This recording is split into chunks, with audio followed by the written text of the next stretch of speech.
Hey,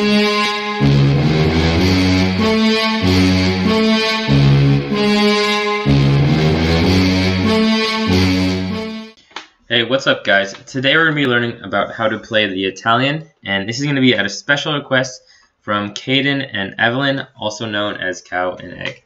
So this is going to go e4, e5, knight f3, knight c6, and now bishop c4. So now we're going to look at both bishop c5 and knight f6. So knight f6 you see a little less often. So here there is the fried lever attack that starts with knight g5, but we're going to actually avoid this because I feel like black gets a lot of play after this variation. And even though we win a pawn, I'm not very happy with white's prospects. So to avoid that, we're just going to continue with d3. We could go knight c3, but then we have to watch out for this kind of center trick. And here, black is actually doing okay once again. So we're going to avoid that by going d3. So d3, you're going to see basically two variations. We're going to look at d5. So d5 take, knight takes, and now the idea is to hit this e file as fast as possible. So castle, bishop c5, and now we're going to go rook e1. So here we're not afraid of this pawn sack. So take, take, take, and now if bishop takes f2, king takes, queen h4 check, we have to go king f1. If king g1, now he plays queen check, and he's just going to pick up this rook. So we have to go king f1. Now if queen f6 check, we block with queen f3, and now when he takes, we take back. Queen takes h2, and now we're going to go bishop e3, and I really like white's chances here. It's always better to have the two pieces for the rook. And here our king is not in danger because we always can just slide our bishop back to g1. So now we're going to look at bishop e7. So bishop e7 is going to be a little bit passive, and we're going to attack it by castling queenside. So castling queenside is going to be the huge twist that we add to the Italian. So generally the Italian is very kind of equal, a little bit boring. So by castling queenside, we're going to spice it up a bit.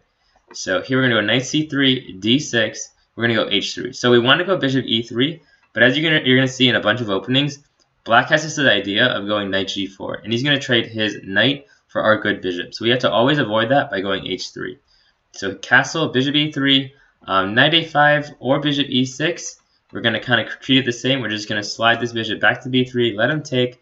We're going to have a solid kind of structure over here, and we're going to go queen e2 and start pushing the guys up the board. g4, g5, h4, h5, castle queenside, and really try to bust open this king side. Once we do that, we're going to love this attack. So that's how we're going to spice up this variation.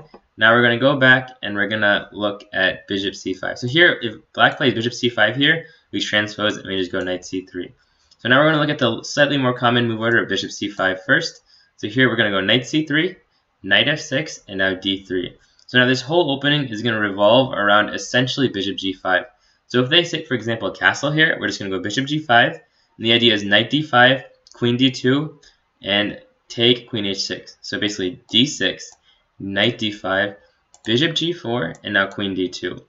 We're bringing all our pieces to the king side. As you can see, once we take here, he's not going to be able to take with the queen because we have two pieces attacking.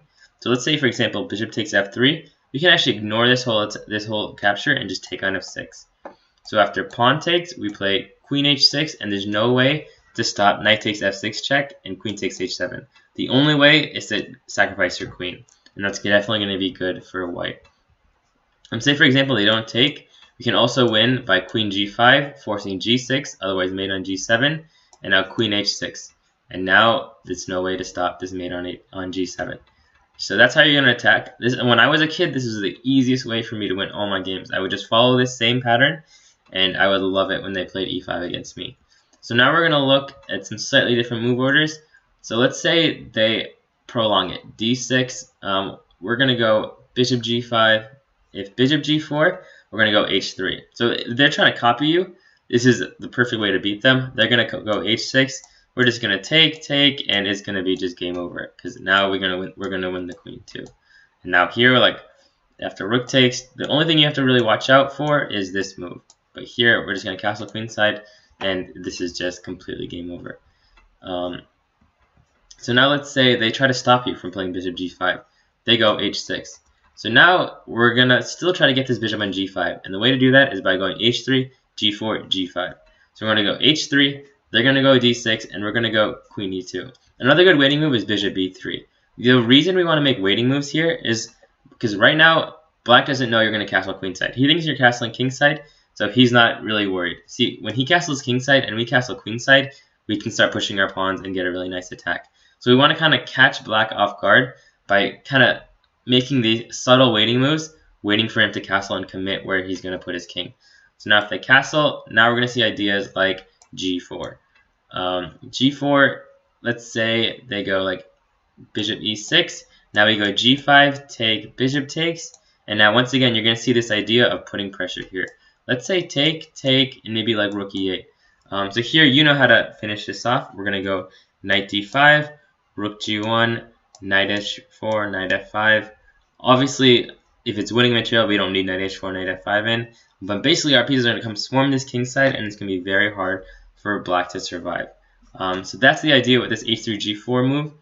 If they go knight h7, which we're going to see, so here, let's say bishop b3, let's say queen e2, a slightly different move order, castle g4, and let's say knight h7. Now we just calmly go bishop d2, and our attack is going to be good to go. And then we push up the pawns.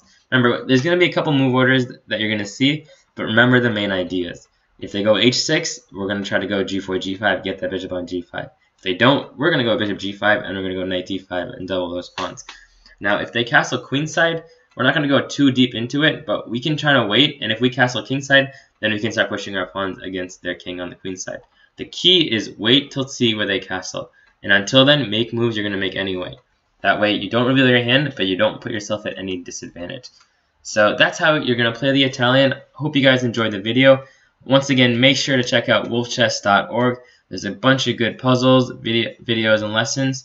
And hope you enjoyed the video, and hope you were entertained.